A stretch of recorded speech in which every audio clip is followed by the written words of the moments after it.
అభిషక్తుడు అని. మానవులను రక్షించుట కొరకు తండ్రి చేత అభిషేకించబడి ఈ భూమి మీదకు మానవాళిని రక్షించుట కొరకు పంపించబడినటువంటి వ్యక్తి యేసు ప్రభువారు.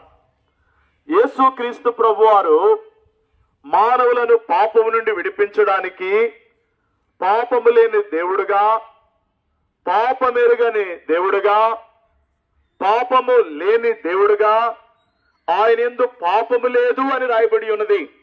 ఆయన పాపము ఎరుగడు అని రాయబడి ఉంది. ప్రియులారా, నాలో పాపమున్నదని ఎవరు చూపించగలరు, స్థాపించగలరని సెలవిచ్చినప్పుడు ఎవరు ఆయనలో పాపాన్ని చూపించలేకపోయినారు. యేసుక్రీస్తు ప్రభువారు ఈ సృష్టి అంతటిలో మానవులందరూ కూడా తల్లి గర్భము ద్వారా జన్మించినటువంటి వారు. ప్రియులారా, మనవలే ప్రభువైన యేసుక్రీస్తు వారు జన్మించలే. ఆయన పరిశుద్ధాత్మ ద్వారా, స్త్రీ పురుషుల కలయిక లేకుండా పరిశుద్ధాత్మ ద్వారా యేసు ప్రభువారు జన్మించినాడు. యేసుక్రీస్తు ప్రభువారు ఎందుకు ఈ లోకానికి రావాల్సి వచ్చింది అంటే, మానవులైనటువంటి వారు దేవుడు ఆజ్ఞాపించింది మానవుడు తృణీకరించాడు. దేవుని ఆజ్ఞను మానవుడు అవిధేయత చూపించాడు. ఆజ్ఞను మీరుతూ వచ్చాడు. ఆజ్ఞ అతిక్రమమే పాపము. పాపం అనగా అంటే ఏమిటి అంటే అర్థము, ఆజ్ఞ అతిక్రమమే పాపము.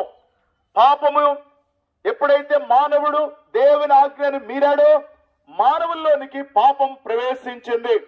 ఈ పాపము ప్రవేశించినటువంటి మానవుడు ఇప్పుడు ఈ పాపిని దేవుడు పరిశుద్ధునిగా చేయాలి. ఈ పాపిని పరిశుద్ధునిగా మార్చాలి. ఎలా మార్చాలి?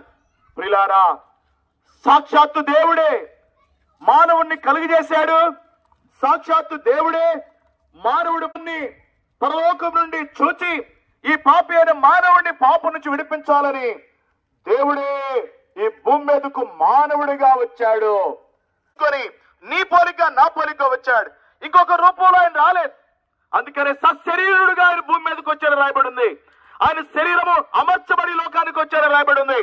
కాబట్టి ప్రియులారా, ఆ శరీరము నీ కొరకు నా కొరకు ఆయన శరీరం ధరించుకొని దేవుడై ఉండి, శరీరమే లేని దేవుడు ఆయన దేవుడికి, ఆ దేవుడు మహిమ కలిగినటువంటి దేవుడు శరీరం ధరించుకొని మానవాకారంలో నీ కొరకు వచ్చాడు. ఎందుకంటగా నిన్ను నన్ను విడిపించాలని పాపం నుండి. ప్రియులారా, నువ్వు ఏ పని చేస్తున్నా, నువ్వు ఏ స్థితిలోనూ ఉన్నా, నీవు ఏ ఉద్యోగం చేస్తున్నా, నువ్వెవరువైనా, నీ అంతస్తు ఏమైనా, నువ్వు పేదవాడువైనా ధనవంతుడువైనా, చదువుకున్నా చదువు లేకపోయినా, ఉన్నతమైన స్థితి కలిగినా లేమి స్థితి కలిగినా, నువ్వు వైద్యుడువైనా రోగివైనా, నువ్వు ఎవరువైనప్పుడు కూడా ఒక సత్యాన్ని జ్ఞాపకం చేసుకోవాలి. నీవు నేను పాపులమో అని. పాపముల నుండి విడిపించడానికి యేసు ప్రభువారు ఏం చేశాడు అంటే, ఆయన ఈ లోకానికి రావటమే కాదు, కన్య మరియ గర్భం ద్వారా ఈ లోకానికి వచ్చి మానవులను ప్రక్షాళన చేయడానికి యేసు ప్రభువారు ఎంచుకున్న ఒకే ఒక మార్గం, ఈ సృష్టిలో ఒకే ఒక మార్గం, యేసు ప్రభువారు మానవులను పాపం నుండి విడిపించడానికి ప్రియులారా మరణించాడు. ప్రియులారా, నీ కొరకు మరణించాడు. నిన్ను పాపం నుంచి విడిపించడానికి యేసు ప్రభువారు మరణించాడు. అనగా ఆయన కలువరి శిలువలో నువ్వు నేను చేసిన పాపాల కొరకు కాళ్ళల్లో మేకులు కొట్టించుకున్నాడు. ప్రియులారా, పాపం చేసింది నీవు, శిక్ష అనుభవించవలసింది నీవు.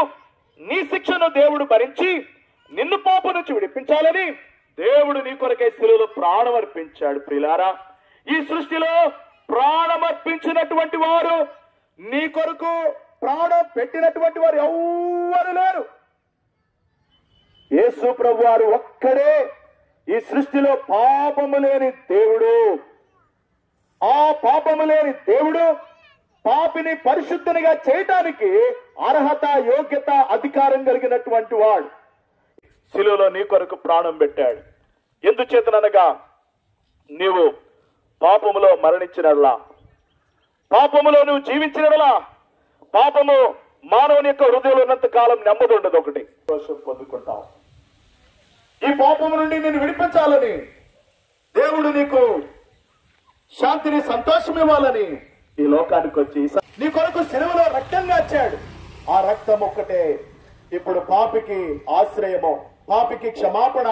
ఒక పాపిని పరిశుద్ధుడిగా ఎలా చేయబడతాడంటే, ఈ సృష్టిలో నువ్వెన్ని ప్రయత్నాలు నువ్వు చేసిన ప్రియులరా, ఈ సిఆర్ నగర్ ఉంటున్న అమ్మాయ, నువ్వు యేసు ప్రభునందు విశ్వాసం ఉంచి ఆ రక్తంలోని పాపాలు కడుపు మీకు ప్రేమతో తెలియపరుస్తున్నా. ఈ సత్యాన్ని విశ్వసిస్తే రక్షణ పొందుతావు, నిత్య జీవానికి పాత్రుడు అవుతావు. కాదనుకొని త్రోసివేస్తే ఇది మాది కాదు, మా సంబంధం కాదని త్రోసివేస్తే ఒక దినం మరణం అకస్మాత్తుగా వస్తుంది. మరణం చెప్పి రాదు, ఎవరికైనా వస్తుంది, ఎప్పుడైనా వస్తుంది, ఏ విధంగా వస్తుంది.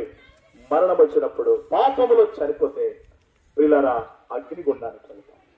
అప్పుడు నువ్వు నమ్ముకున్నవి ఏవి నిన్ను రక్షించవు. ఇది వాస్తవం. నువ్వు నమ్మినా నమ్మకపోయినది వాస్తవం ప్రియులారా, ఇది సత్యం. యేసు ప్రభునందు విశ్వాసం ఉంచితే పరలోకం, యేసు ప్రభునందు విశ్వాసం ఉంచకపోతే పాపములోనే చనిపోతే అగ్నిగుండం. ప్రియులారా, ప్రేమతో మిమ్మల్ని బ్రతిమలాడుకుంటున్నాం. యేసు ప్రభునందు విశ్వాసం ఉంచాలి. నువ్వెవరైనా దేవుడు నీ జీవితాన్ని మారుస్తాడు, నీ హృదయంలో శాంతి సమాధానం ఇస్తాడు. ఈ లోకంలో డబ్బు ఇవ్వదు, ఈ లోకంలో వ్యక్తులు ఎవరు, ఈ లోకంలో స్థలాలు ఎవరు, ఈ లోకంలో ఎవరెవరు. యేసు ప్రభు ఒక్కడే జీవితాన్ని మార్చగలిగిన దేవుడు, యేసు ప్రభు ఒక్కడే శాంతిని సమాధానం ఇవ్వగలిగిన దేవుడు.